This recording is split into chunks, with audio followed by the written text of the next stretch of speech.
Salut à toutes et à tous.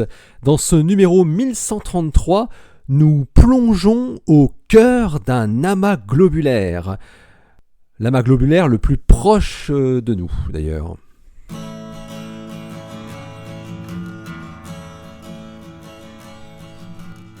Astronomie, astrophysique, cosmologie, astroparticules.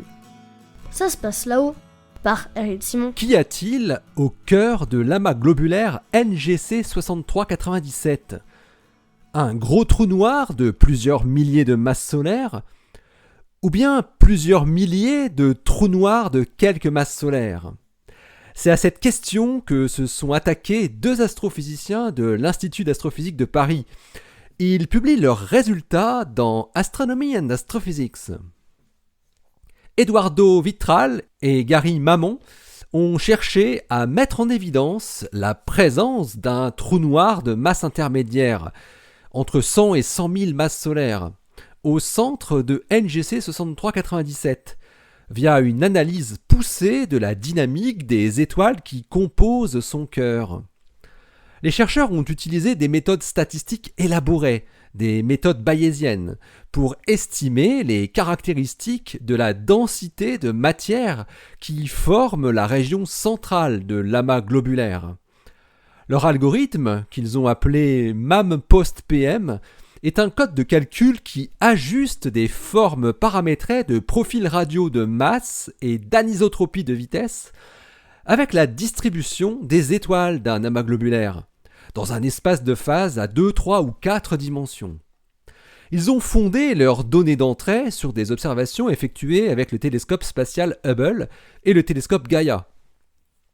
NGC 6397 est un amas globulaire peuplé d'environ 400 000 très vieilles étoiles, qui se situent à 7800 années-lumière, ce qui en fait l'un des amas globulaires les plus proches de nous au sein de la Voie lactée. Et NGC 6397 a la particularité d'avoir traversé de nombreuses fois le disque galactique, la dernière fois remontant à seulement 4 millions d'années.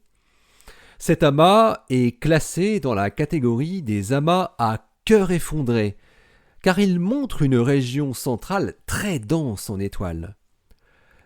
C'est aussi pour cette raison que l'on pensait qu'il devait contenir un gros trou noir au centre, suite au collapse de nombreuses étoiles et objets compacts depuis plusieurs milliards d'années. Partis à la recherche d'une preuve de l'existence de ce trou noir très massif, donc, Vitral et Mamon ont analysé les positions et les vitesses des étoiles de l'amas. Avec la connaissance précise de la distance de l'amas, les astronomes peuvent aisément convertir les mouvements propres observés en vitesse. Les chercheurs ont alors observé que les orbites des étoiles de NGC 6397 sont plus proches d'une distribution isotrope que d'une distribution qui suivrait une symétrie circulaire ou autre. Il y avait là clairement une indication d'une forte masse invisible, correspondant à environ 0,8 à 2% de la masse totale de l'amas. Mais contrairement à ce à quoi on pouvait s'attendre, la masse invisible centrale paraît s'étaler de manière diffuse et n'est pas concentrée en un point. La composante invisible, qui fait entre 1000 et 2000 masses solaires, est concentrée dans une région qui s'étale sur 6 secondes d'arc, ce qui fait 2% du rayon stellaire de l'amas. Pour les chercheurs, il ne peut donc pas s'agir d'un seul gros trou noir, mais d'une multitude de petits objets compacts, des résidus de type naine blanche, étoile à neutrons ou trou noir. Ces objets compacts seraient nés un peu partout dans l'amas globulaire, puis auraient progressivement migré vers le centre de l'amas à la faveur d'interactions gravitationnelles avec des étoiles moins massives, ce qu'on appelle une friction dynamique. Mais quelle serait la nature exacte de ces objets compacts ?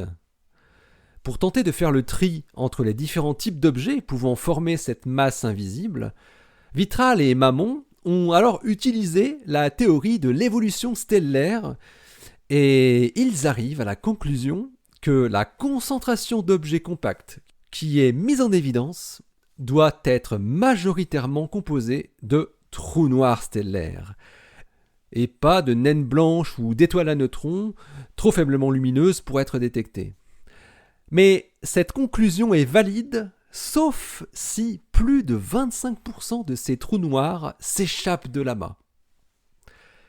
Alors, cette étude est la première qui fournit ainsi à la fois la valeur de la masse invisible d'un amas globulaire à cœur effondré et son extension spatiale, menant logiquement vers la nature de cette grande masse invisible. La conclusion de Vitral et Mamon est confortée, selon eux, par des résultats d'études antérieures qui avaient montré que si un gros trou noir de l'ordre de 1000 masses solaires devait connaître de multiples fusions avec des petits trous noirs au cœur d'un amas globulaire très dense, eh bien les ondes gravitationnelles, produites à chaque fois de manière asymétrique, devraient finir par induire sur le gros trou noir une vitesse de recul qui pourrait atteindre environ 50 km par seconde, alors que la vitesse de libération dans ce type d'amas est typiquement d'environ 20 km par seconde. Il ne devrait donc pas rester beaucoup de trous noirs de masse intermédiaire encore logés au cœur d'amas globulaires denses, selon ces modèles. Les deux astrophysiciens concluent leur article en précisant que des populations denses de trous noirs stellaires dans des cœurs d'amas globulaires peuvent être des sources importantes de trains d'ondes gravitationnelles, comme ceux qui sont détectés par LIGO Virgo depuis 2015.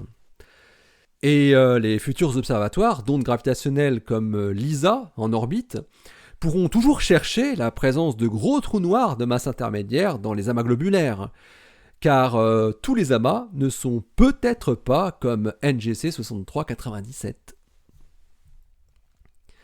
L'article de Eduardo Vitral et Gary Mamon est publié dans Astronomy and Astrophysics, le volume 646, daté du 11 février 2020.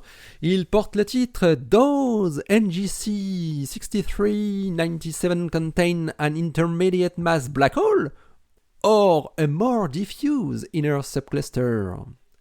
Bonne question. Allez, d'ici la prochaine, portez-vous bien, restez bien les yeux vers le ciel et les pieds sur terre. Allez, salut!